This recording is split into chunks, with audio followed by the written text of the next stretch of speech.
गिलानी रहमतुल्लाह अलैह से मिलता है, शहींशाह बगदाद से मिलता है। मेरे अजीज दोस्तों और बुजुर्गों, आखिरी बात याद रखो हमारी इस बात को, जिस समाज का नेता होगा उसी की आवाज को सुना जाएगा। जिस समाज का नेता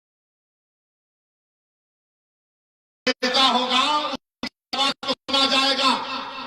तुम्हारा नेता नहीं है, तुम्हारे बच्चों के आंखों के जो आंसू बह रहे वो बहते रहेंगे। तुम्हारा नेता नहीं होगा तो तुम्हारा इनकाउंटर होता रहेगा। तुम्हारा नेता नहीं होगा तो तुम्हारी विधानसभा में स्कूल नहीं खुलेगा। तुम्हारा नेता नहीं होगा तो उत्तरला में विकास का काम नहीं होगा।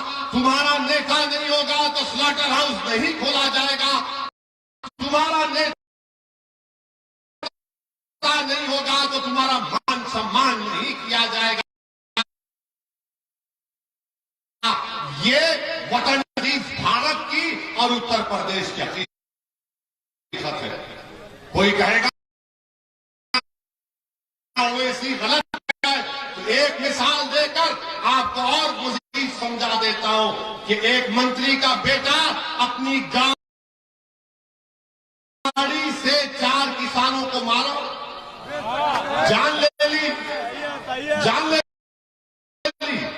4 मर गए। उसको इतनी जल्दी बेल कैसे हो गई? उसके बाप को मंत्रिमंडल से मोदी ने नहीं हटाया। क्यों नहीं हटाया? क्योंकि उस समाज का वोट चाहिए। अगर गाड़ी चलाने वाले का नाम तेनी नहीं होता, ओवैसी होता, तो अब तक एनकाउंटर कर दिया जाता, घर पे बुलडोजर कर दिया जाता। योगी और मोदी के पास उस समाज की अहमियत है। और आपका मामला क्या है?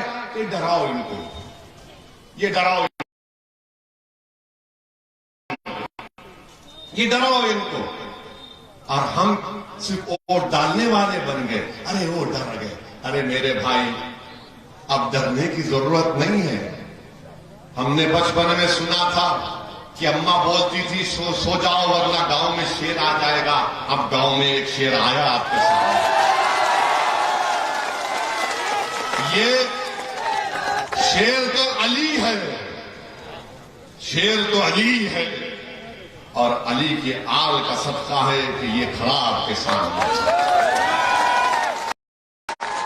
अब डरने की जरूरत नहीं है। अब आपके पास विकल्प है, अब आपके पास एक ताकत है।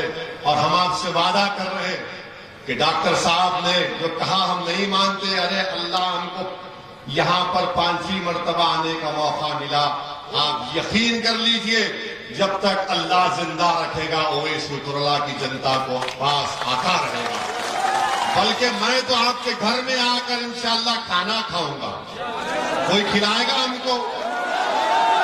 मोटा हो जाऊंगा, इतना नहीं। हम आएंगे भाई। अगर मैं तुम्हारे घर पर आकर भीख नहीं मांगूंगा तो किससे मांगूंगा? बोलो। मोहब्बत। मैं किसके पास जाऊंगा? बोलो। मैं किसके पास जाऊंगा? मेरे दोस्तों, अब आप ही को क्षमा जलाना है। हम तो अपनी जबान से हर चीज हम निछावर करने तैयार है। अल्लाह जानता हमारी नीयत को।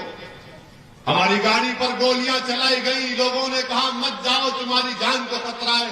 हमने कहा हमको सिक्योरिटी नहीं चाहिए। अगर मरना लिखा हुआ है तो मरेंगे, मगर जब तक जिंदा रहेंगे मर्द की तरह रहेंगे, बुज़दिली के मजारे नहीं करेंगे। अगर मेरे मुझ पर गोलियां चलाने वाले ये समझ रहे हैं कि ओवैसी गरीब मजलूम पिछड़ों की बात करता है, उसकी जबान को बंद कर दिया जाएगा, तुम जब अपनी गोलियों से मेरी जबान को बंद कर सकोगे।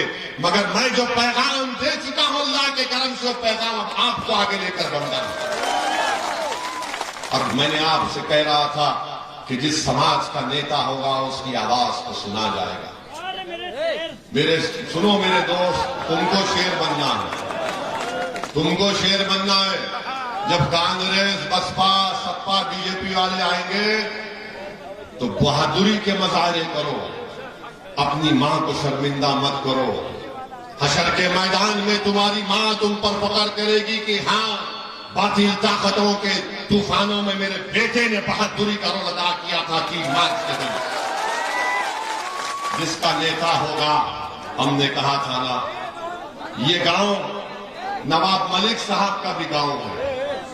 हमको बताया गया, डॉक्टर साहब ने कहा, हमको डॉक्टर साहब डॉक्टर अब्दुल मन्नान साहब ने कहा कि धुसावा गांव इताए रामपुर में नवाब मलिक का गांव है। हमारी बात को गौर से सुनो। नवाब मलिक साहब राष्ट्रवादी कांग्रेस में मंत्री हैं, है ना? उन्हीं के पार्टी का डिप्टी सीएम है। उसके ऊपर करोड़ रुपए का इल्जाम है सिंचाई के स्कैम का, करोड़ रुपए का। और नवाब मलिक पे क्या इल्जाम है? 1999 में वो कोई जमीन खरीदे, जो कानून नवाब मलिक पे इस्तेमाल हुआ वो कानून 2003 में बना। अगर बेटा औलाद पैदा नहीं हुई तो उसका नाम रखवाई पैदाइश के बाद रखते हैं ना। तो ये कानून की पैदाइश 2003 में हुई। नवाब मलिक ने बेटा पैदा कर दिया 99 में, तो मोदी क्या कर रहा है कि नहीं, 2003 में, 99 में नाम रखा ही नहीं होगी, 2003 के कानून के तहत नाम रखा नहीं। और देखो आप, मोदी भी एक ही है, राष्ट्रवादी कांग्रेस के नेता भी एक ही है। वहां पर नेता का भतीजे पर इल्जाम था। अगर भतीजा गिरफ्तार हो जाता तो राष्ट्रवादी कांग्रेस महाराष्ट्र को रोक देती, मगर क्योंकि गिरफ्तार होने वाले का नाम नवाब मलिक था, इसलिए सब गूंगे बनकर बैठे हैं, सब गूंगे बनकर बैठे। क्या नवाब मलिक पर जो इल्जाम लगा गलत है, झूठ है। और एक मिसाल देता हूं, आजम खान मंत्री थे, अखिलेश मुख्यमंत्री थे ना।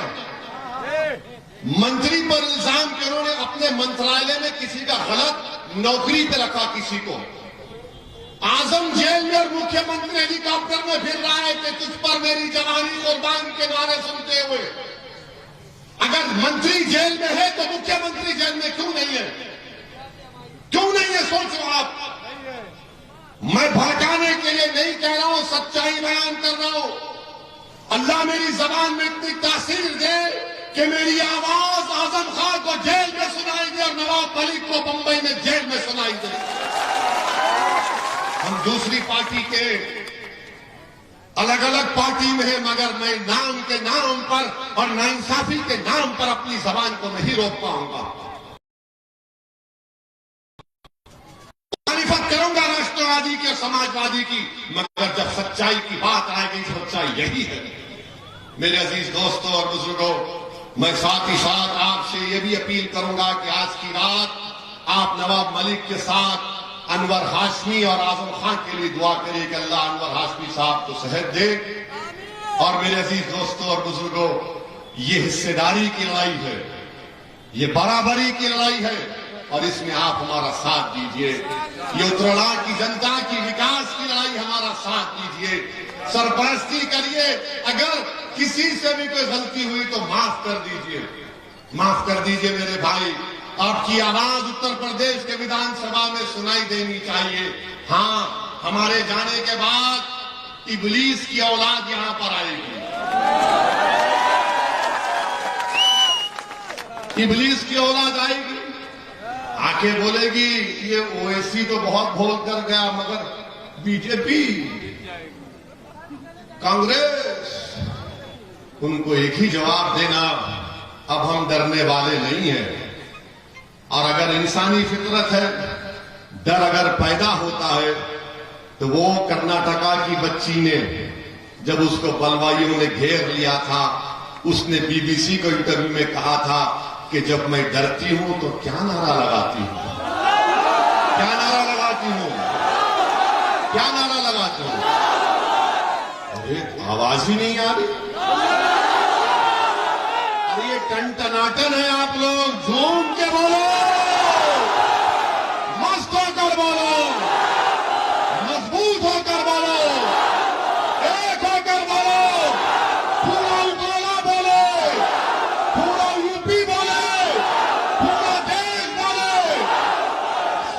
अलैकुम व रहमतुल्लाहि व बरकातुहू। 3 मार्च को पतंग पर बटन दबाइए।